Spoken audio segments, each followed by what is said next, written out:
আনন্দপুরে ঘটনা থেকে নজর দেব। সাত সকালে আনন্দপুরে এক অজ্ঞাত পরিচয় মহিলার দেহ উদ্ধার হয়েছে। ঝোপের কাছ থেকে উদ্ধার হয়েছে ওই মহিলার দেহ। একাধিক আঘাতের চিহ্ন রয়েছে বলে জানা যাচ্ছে।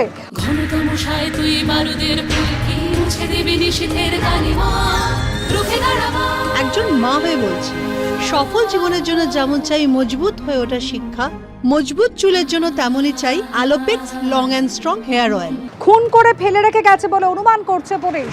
আমাদের প্রতিনিধি সুদীপ্ত আচার্য সরাসরি রয়েছেন আমাদের সঙ্গে। সুদীপ্ত, প্রাথমিক তদন্তে পুলিশের কি অনুমান? ওই মহিলার কি পরিচয় জানা গিয়েছে? একদমই, আনন্দপুর থানার পুলিশ কিন্তু তদন্ত শুরু করেছেন এবং তারা প্রথমে কিন্তু মৃত মহিলার পরিচয় জানার চেষ্টা করছেন। তোমাকে আমার সহকর্মী সন্দীপ সাধুকা দেখিয়ে দিচ্ছে। ঠিক এইখানে আজ সকালে রক্তাক্ত অবস্থায় এক মহিলার দেহ পড়ে থাকতে দেখা যায় এবং স্থানীয় বাসিন্দারা যেটা মনে করছেন, তারা যেটা বলছেন, শরীরের বিভিন্ন জায়গায় এবং মাথায় তার আঘাতের চিহ্ন ছিল। এবং তারা যেটা বলছেন যে একজন প্রত্যক্ষদর্শীর সাথে আমরা কথা বলছিলাম, সে 5:30 নাগাদ এখান দিয়ে গেছিল।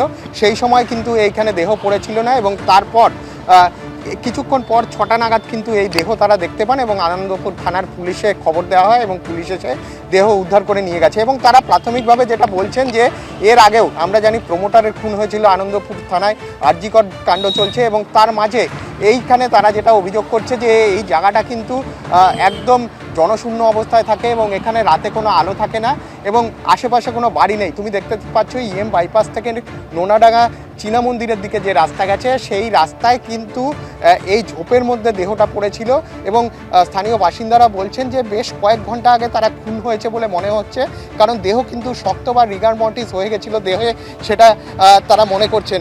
এবং তারা যেটা বলছেন যে মহিলার হাতে কিন্তু ঘড়ি ছিল এবং কানে কিন্তু দুল ছিল, কাজেই ডাকাতি বা চুরির উদ্দেশ্যে কিন্তু এই ঘটনা ঘটেনি। এবং তারা মনে করছেন যে দুর্ঘটনার জন্য, যেহেতু এটা রাস্তার ধার, তাই দুর্ঘটনার জন্যও এই ঘটনা ঘটেনি, কারণ দেহটা শক্ত হয়েছিল বা রিগার মর্টিস হয়ে গেছিলো। সেই কারণে তারা মনে করছেন অন্য কোথাও খুন করে এখানে হয়তো ফেলে রাখা হয়েছে। আনন্দপুর থানার পুলিশ পুরো ঘটনা তদন্ত করছেন।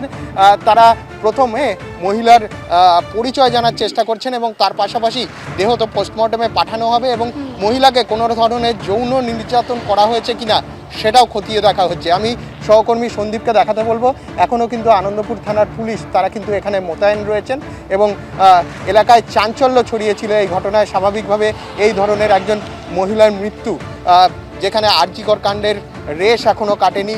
আনন্দপুর থানায় দিন কয়েক আগে একজন প্রমোটার খুন হয়েছিলেন এবং তারপর আনন্দপুর থানায় ফের খুন এবং একজন মহিলার মৃত্যু এবং প্রাথমিকভাবে স্থানীয় বাসিন্দারা যেটা অভিযোগ করছেন, তাকে খুন করা হয়েছে। সত্যিই খুন হয়েছে কিনা সেটা তদন্তে উঠে আসবে, কিন্তু এই ঘটনায় স্বাভাবিকভাবে এলাকায় কিন্তু চাঞ্চল্য দেখা দিয়েছে। একেবারে সুদীপ্ত, তুমি সঙ্গে থাকো। আনন্দপুর থানা এলাকায় ফের খুনের ঘটনা। ইতিমধ্যে পুলিশ রয়েছে ঘটনাস্থলে ময়না তদন্তের জন্য, আর কিছুক্ষণের মধ্যে দেহ পাঠানো হবে। স্থানীয় বাসিন্দারা তারা কি বলছেন, কি অভিযোগ করছেন, শুনুন। ভোরবেলা আমি 5টার সময় ডিউটি করে গেছিলাম, তখন ছিল না। লোক বলতে গেলো যে ওখানে একটা লাশ পড়ে আছে, ওই অবস্থায় রাখা ছিল, কেউ হাত দেয়নি। আমরা পুলিশকে ফোন করেছিলাম, পুলিশকে আধা ঘন্টা হয়ে গেছে, পুলিশ আসতে অনেক লেট করেছিল। হ্যাঁ, রক্ত তাই জানি না, পুরো তো বডিতেই রক্ত, কাপড়ে তো রক্তই লেগেছিল দেখতে পেলাম।